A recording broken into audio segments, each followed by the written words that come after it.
Ito po, pakita ko po ng mas nakapokus kung paano mag-apply ng carbide doon sa butas para mapantay po yung port na ginagawa natin. So ganito po paggamit ng barena. Sayang po kasi pag po hindi natin to iningatan. So ang pag-apply po ng rotation ay pag ganon. Napapansin nyo po, ano, unti-unti na pong kumikinis. Kanina po ay puro kagat yan nito.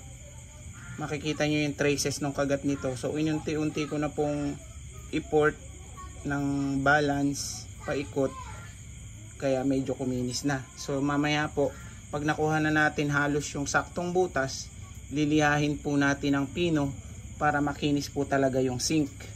Gagamit din po tayo ng rotary na liha para po doon. So ganito po ang paraan.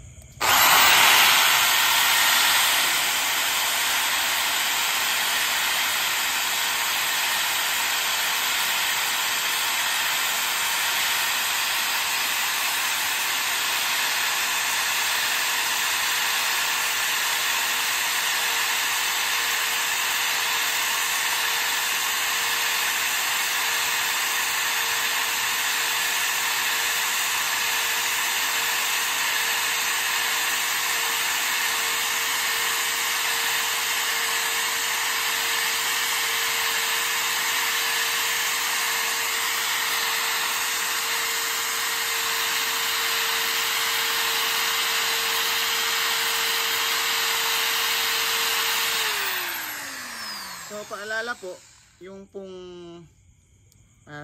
tinuturo ko or dinedemo ko sa inyo ay para lang po doon sa may sapat na skills o may tiyaga sa mga ganitong bagay.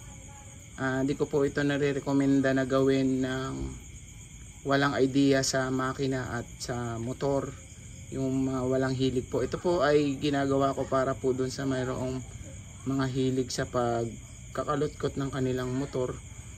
So dapat po constant yung ginagawa natin na rotation.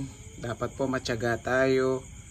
Huwag po tayong magmamadali, kasi po once na nagmadali tayo, makukubildo po yung ating port na ginagawa. So ang mangyayari po dyan, masasayang po yung trabaho nating ginawa.